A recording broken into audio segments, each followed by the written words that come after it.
गिरिराज धरन की जय। दोस्तों, आज हम वैष्णव वार्ता में 12वें वार्ता की बात करेंगे। श्री गोसाई जी के सेवक कायस्थ पिता पुत्र की वार्ता। इन पिता पुत्रों ने एक परगना इजारे लिया था, अतः इन पर राजद्वार के 20,000 रुपये की देनदारी हो गई। अतः पातशाह ने इनको बंदी खाने में बंद कर दिया। इन्होंने अपने पुरोहित को देश में भेजा ताकि कुछ रुपया ला सके। पुरोहित ने इनके घर के सामान को बेचने से 2,000 रुपये प्राप्त किए और एक ब्राह्मण से कर्ज में 3,000 रुपये लिए। इस प्रकार 5,000 रुपया लेकर पुरोहित लौटा तो वे दोनों बड़े निराश हुए। इन्होंने विचार किया कि इन 5,000 रुपयों से हमारा छुटकारा तो नहीं होगा, अतः घर के माल असबाब को बेचने से प्राप्त 2,000 रुपया तो श्री गोसाई जी को भेंट में भेज दें और ब्राह्मण के कर्ज के 3,000 रुपये उसे लौटा दिए जाएं। ये सोचकर उन्होंने ऐसा ही किया। जब श्री गोसाई जी के पास 2,000 रुपयों की भेंट पहुंची तो उन्होंने पुरोहित से पूछा, दोनों पिता पुत्र कहाँ हैं? पुरोहित ने सारा विवरण सुना दिया। श्री गोसाई जी ने चाचा हरिवंश जी को बीरबल के पास पत्र लेकर दिल्ली भेजा। चाचा हरिवंश जी दिल्ली में बीरबल के यहाँ उतरे। एक मनुष्य को पिता पुत्रों के पास भेजा। उस मनुष्य के हस्ते वो पत्र भी भेजा जो श्री गोसाई जी ने बीरबल को लिखा था। उस पत्र में श्री गोसाई जी ने बीरबल को लिखा था कि संबंधित पिता पुत्रों को बंदी खाने से मुक्त करा दो।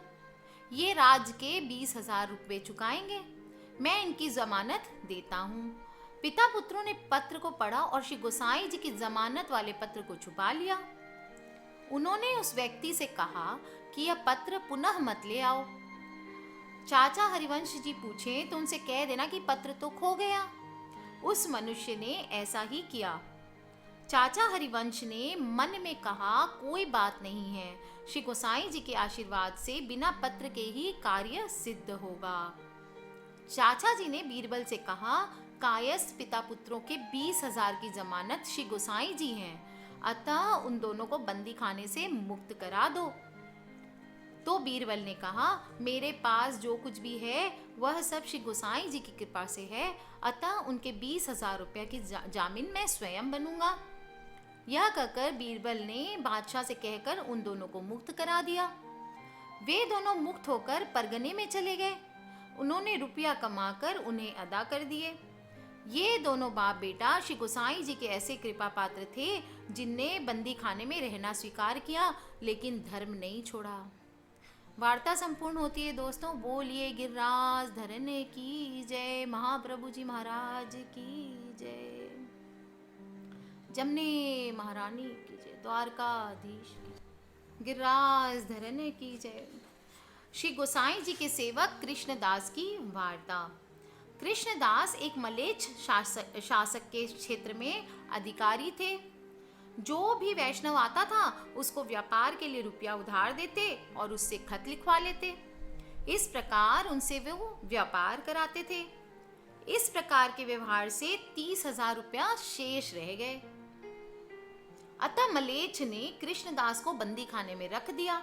कृष्णदास के पुरोहित ने उन वैष्णवों के खतों को मलेच्छ को देकर स्थिति को स्पष्ट करना चाहा तो कृष्णदास ने विचार किया, इनसे तो इन सभी वैष्णवों को कष्ट हो सकता है, अच्छा है मैं अकेला ही कष्ट भोग लूं। अतः कृष्णदास ने उन खतों को जलवा दिया।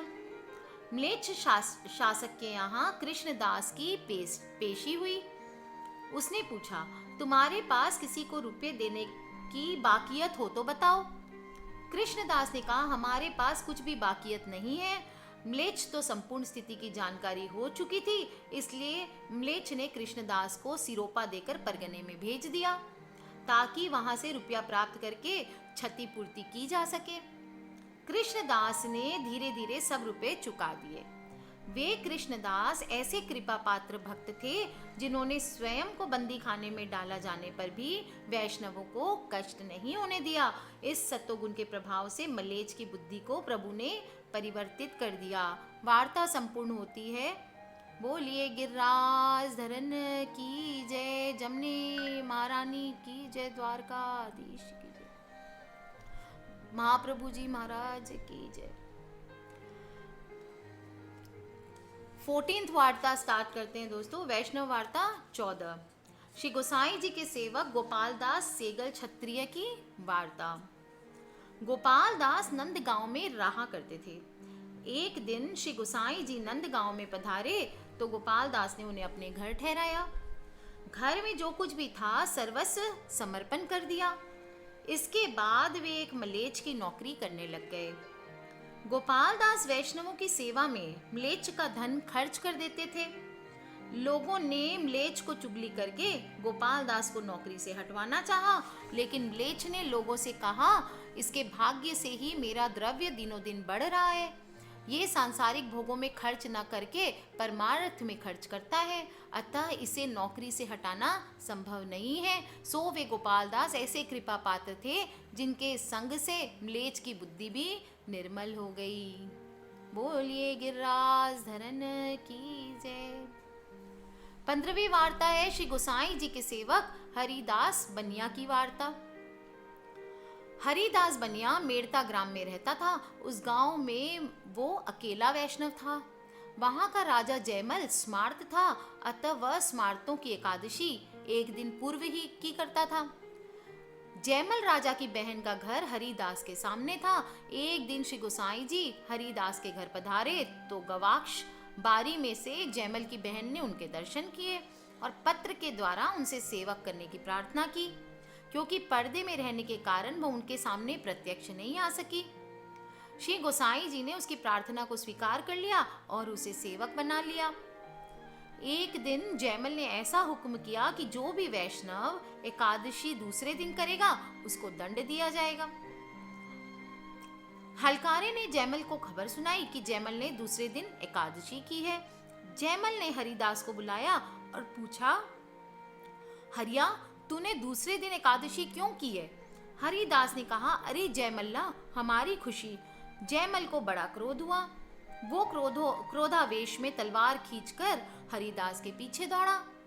जयमल का आदेश था, जो कोई मेरे आदेश के विरुद्ध आचरण करेगा उसे मैं सजा दूंगा। इसलिए जब राजा जयमल ही हरिदास के पीछे दौड़ा तो किसी ने हरिदास को नहीं पकड़ा।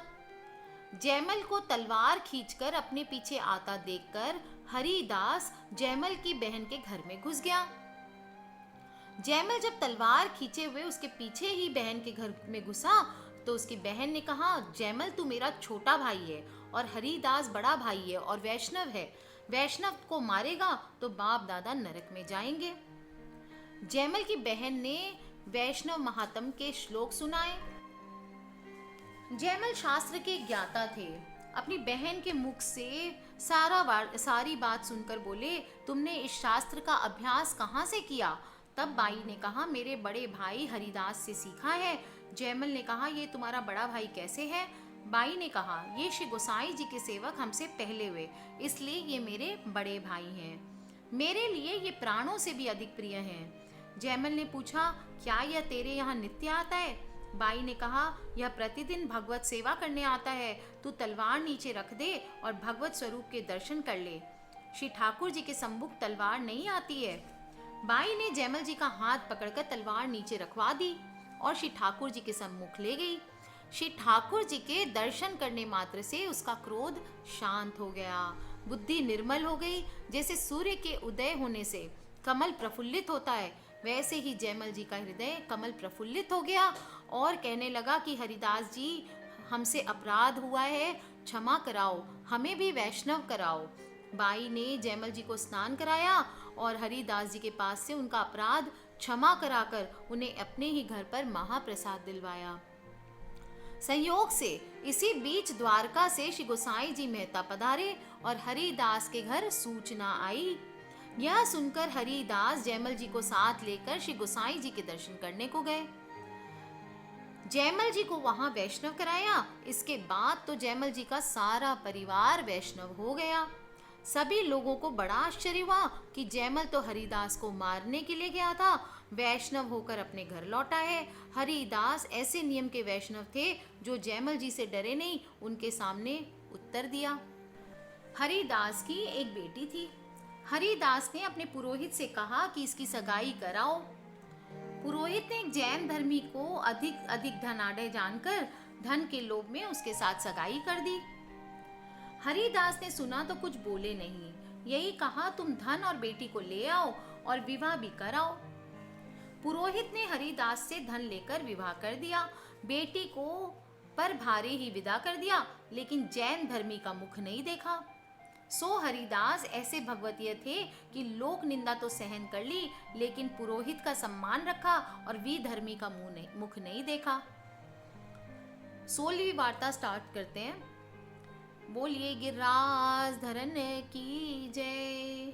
श्री गोसाई जी के सेवक हरिदास की बेटी की वार्ता। पुरोहित ने हरिदास की बेटी को ससुराल में पहुंचा दिया। उस बेटी का नाम कृष्णाबाई था।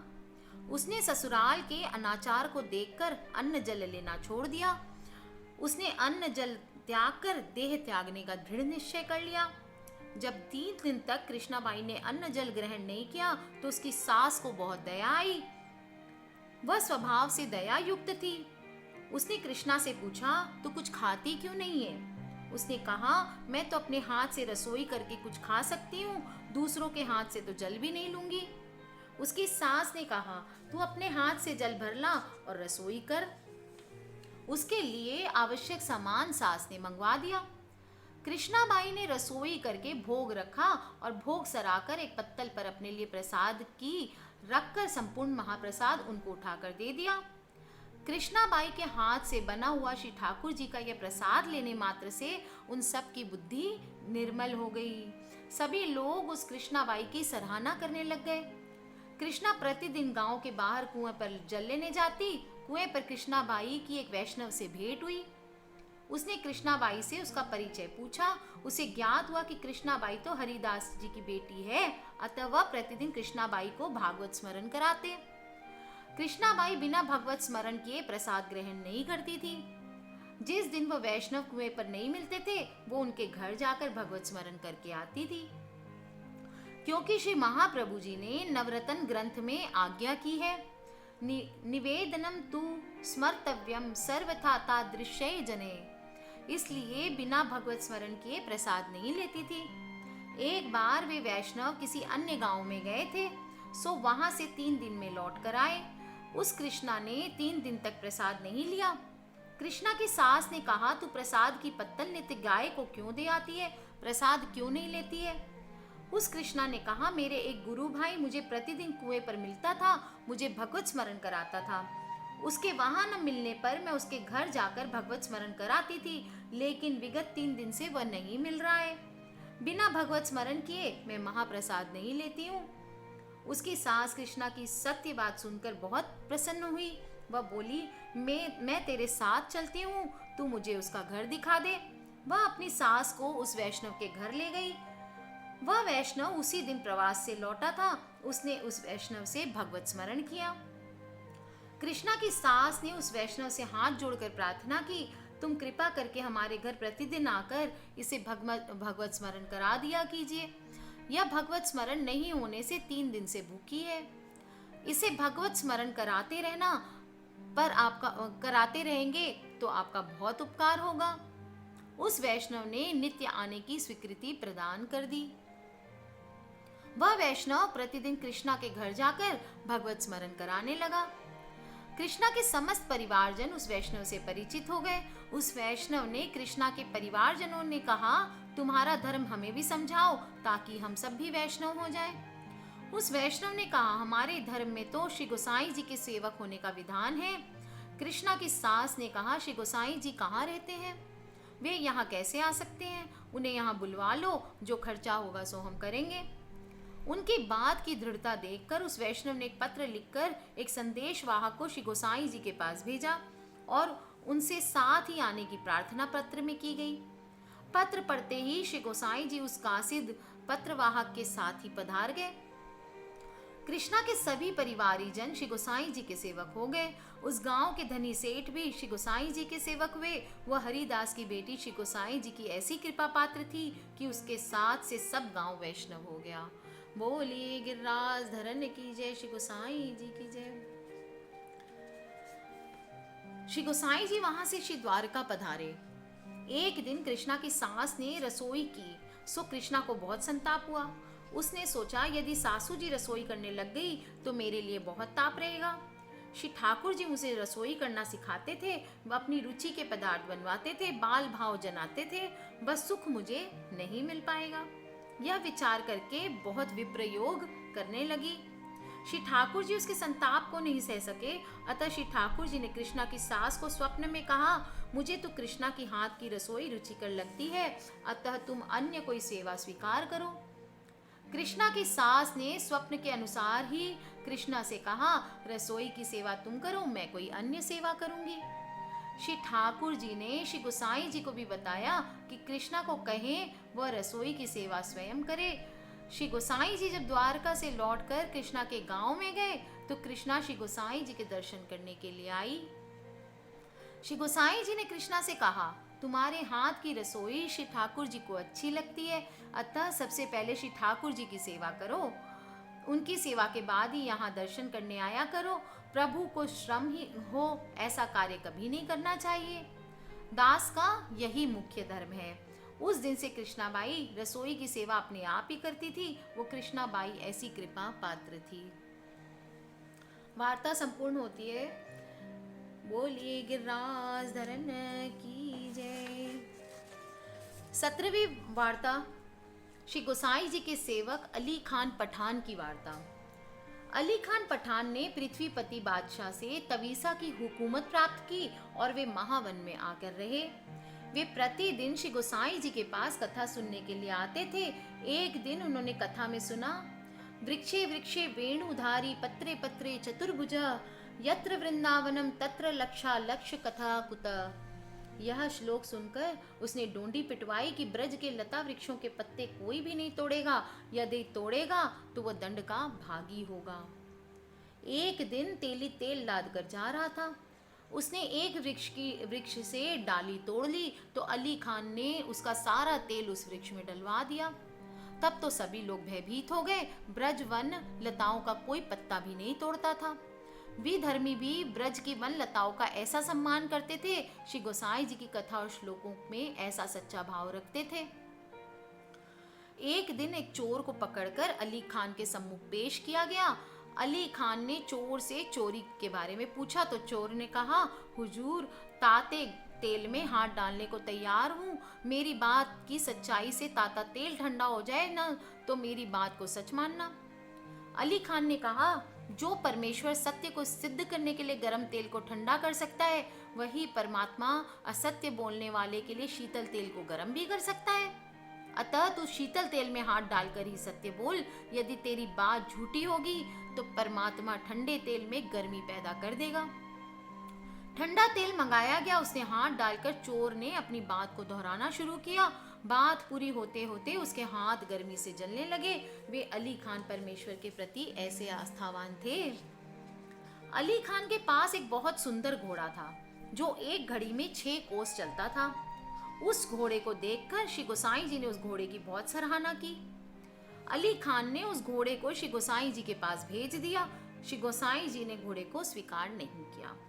अली खान ने समझा कि श्री गोसाई जी अपने सेवकों की सेवा ही स्वीकार करते हैं, अतः अली खान ने श्री गोसाई जी के सेवक हो गए और श्री गोसाई जी की सेवा करने लगे। अली खान की बेटी भी सेवक बनकर सेवा करने लगी। अली खान की बेटी को श्री ठाकुर जी का अनुभव होने लगा। दोनों संग मिलकर नृत्य करते थे। एक दिन अली खान की बेटी के महल में नृत्य का अनुभव हुआ। उसने छिपकर देखा श्री ठाकुर जी स्वयं पधारे हैं और नृत्य कर रहे हैं। यह देखकर अली खान ने बेटी की बहुत सराहना की। श्री गोसाई जी श्री गोकुल में नित्य कथा कहते थे। वैष्णव प्रतिदिन कथा सुनते थे। अली खान भी प्रतिदिन कथा सुनने आता था। श्री गोसाई जी भी अली खान के आने पर कथा प्रारंभ करते थे। वैष्णवों के मन में यह बात दृढ़ता से बैठ गई थी, गोसाई जी मलेच्छ के आने पर ही कथा प्रारंभ करते हैं।